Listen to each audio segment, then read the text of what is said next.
I'm somewhere in the middle, try to find myself again. But life is one big riddle of the future and what's been. Guess it's the way. Hello and welcome to my channel. I'm Gigi and I recently decided on Sundays I was going to start something called Storytelling Sunday. So every Sunday I will be reading you a chapter from a book that I'm writing. The book's called Butterfly Curse and it is the first book in a series. With regards to the genre, I'd probably say it's dystopian slash sci-fi slash a little bit of fantasy, romance, action, adventure. So it's a bit of a bundle of genres, so there should be something for everyone. But yeah, I will be reading a new chapter every single Sunday.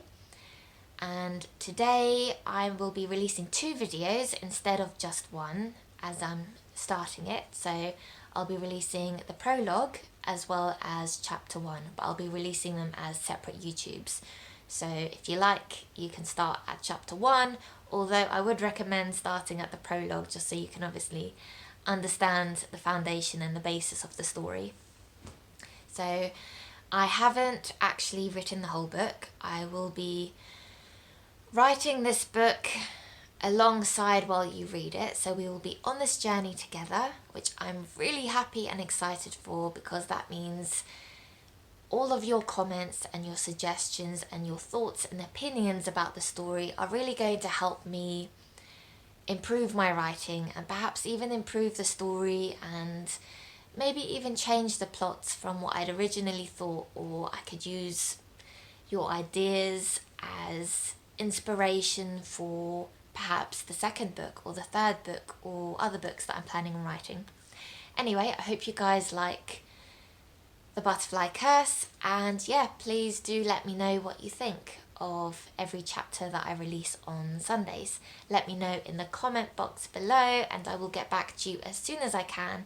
And don't forget, if you like what I'm doing, if you like the Storytelling Sunday theme and you like the book that I'm busy writing and the chapters that I'm reading to you, remember to press the like button below and also subscribe if you haven't already. Also, I'll remind you to press the bell button on the bottom right hand corner of your screen, and that way you'll be informed whenever a new YouTube video is released, whether it's Storytelling Sundays or whether it's other videos I'll be releasing on Friday and potentially on Wednesday. I haven't decided yet, but definitely Fridays and Sundays. Anyway, I hope you guys enjoy the story and I'll just get right on into it then. A disclaimer before I start. The Butterfly Curse is going to be quite a graphic book, and what I mean by graphic is that it's very descriptive. So any violent scenes, any scenes with abuse in, any descriptions of blood and gore or fighting scenes or anything like that, it will be very, very descriptive. So if you're worried about having flashbacks or panic attacks or anything like that, I would recommend that you don't read it. If you're not worried about that, then I hope you guys enjoy.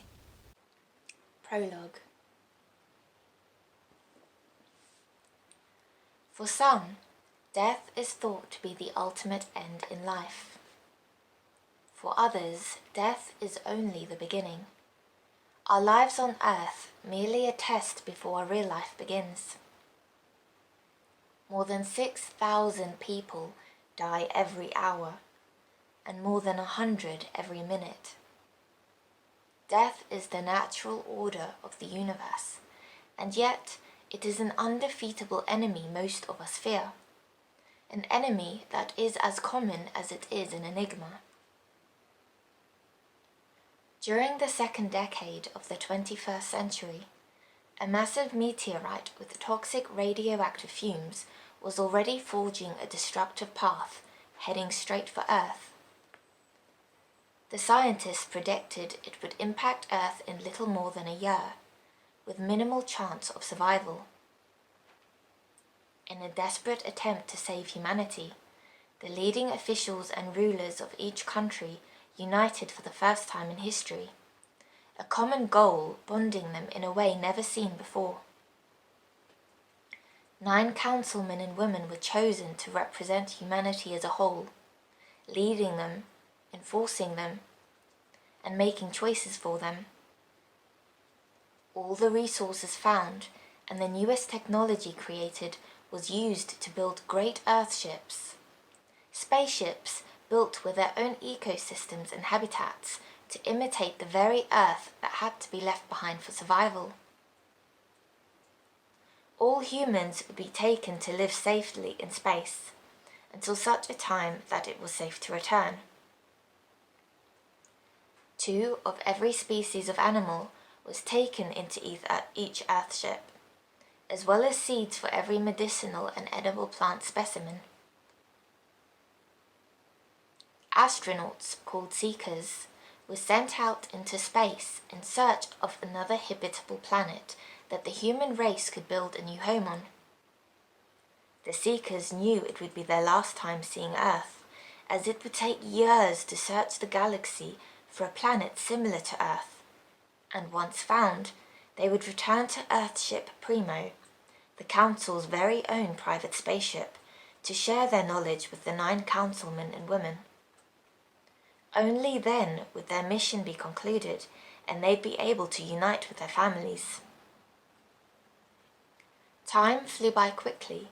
The countdown begun. As their time on Earth came closer to an end, fear started rising and panic began blooming.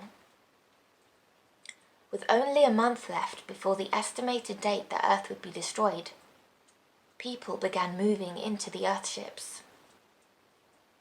There was one Seeker left who had yet to leave, a Seeker that carried royal blood and as such had to complete his other responsibilities before leaving Earth and his family, a family he may not ever see again. But that Seeker's time had finally arrived. "General Cole, it's time," a sharp voice raps out. "Thank you, Lieutenant General Grays. I'll be there in a moment." I glance ruefully at my wife Lacey and our baby girl Ivory. They're so beautiful, I feel my heart trying to climb out of my throat. Tears threaten to burst the dam, and I will them not to fall. I know I have to be strong for my family, for humanity. If I cry, my beautiful Lacey won't be able to keep her smile, and I need to remember her with a smiling face. I can already foresee the memory of that smile is what will keep me going when things get difficult. My body feels oddly heavy, as if it refuses to leave their side. I take my baby girls into my arms and hold her soft, fragrant body close to my heart. She wraps her small, chubby arms around my neck, her tiny hands grabbing my white blonde hair as it falls about my shoulders. Hair she's inherited from me. "You're going to be a stunner when you're older, baby girl," I whisper into her ear. Ivory giggles happily as my breath tickles her. Pulling her to face me, I look into her cherub face and give her my biggest smile, kissing her softly on her forehead and her cheek. "I love you, Ivory. Stay strong and always keep smiling. No matter what difficulties you have to overcome, keep smiling that pretty smile." I give her one last hug before passing her to my mother. I'd already said my goodbyes to my parents earlier, knowing my time for goodbyes before departure was limited. "I'm going to miss you so much," a small choked whisper passes through Lacey's soft rosy lips. Lips that have filled my heart and my mind with burning desire, as well as offered me immeasurable comfort in times of sorrow. Now as I pull her into my arms, holding her with all my might, my lips longingly search for their mate. Her soft lips fit my own like a puzzle, finally reunited with its missing piece. I take comfort in her warmth. Before deepening the kiss, need replacing comfort. I slowly explore the warmth of her mouth, teasing her lips with little bites and licks, body and soul responding to her soft cries as she clings to me in a desperation I feel deeply. Knowing that the longer I wait, the harder it will be for us all. I slowly pull away, giving her one last kiss before setting her aside. My body immediately feels the loss of her warmth, almost driving me crazy with the need to pull her into my embrace again. Giving one last longing look at the heart I'm leaving behind, the family that is my everything, I turn and walk to the spaceship that will be my future home. All I see is a prison, a cage, when I should be seeing our hope. A prison that's taking me away from all I've known, and will keep me separated from the heart I'm leaving behind, in search for humanity's future. I walk without seeing, through sterile white corridors, until I reach the control room of the ship, and stiffly settle down into the pilot's seat, Captain Sanders already having begun the lift-off process. Glancing at him, I see the captain carries the same lost expression I'm sure is reflected in my own eyes. Let's get this over with, Captain. The quicker our mission is accomplished, the quicker we can be reunited with our families. Determination fills the empty hole inside me, and I cast one long look at the control room on the platform, noticing my wife and child staring back at me. Turning to face the controls, I start up the ship and the countdown begins. 30, 29, 28, 27. Closing my eyes, I take a deep breath and calm the heart that's thrashing inside my chest. I open my eyes and touch the picture of Lacey and Ivory that I've put next to the controls. 15, 14, 13, 12, 11, 10. Goodbye, Earth. I hope you survive and thrive with life once again. 3, 2. In the far-off distance, I can almost hear the voice of Lacey and a much older Ivory screaming in joy as we're reunited, but that's not possible. I don't know when we'll ever meet again. 1.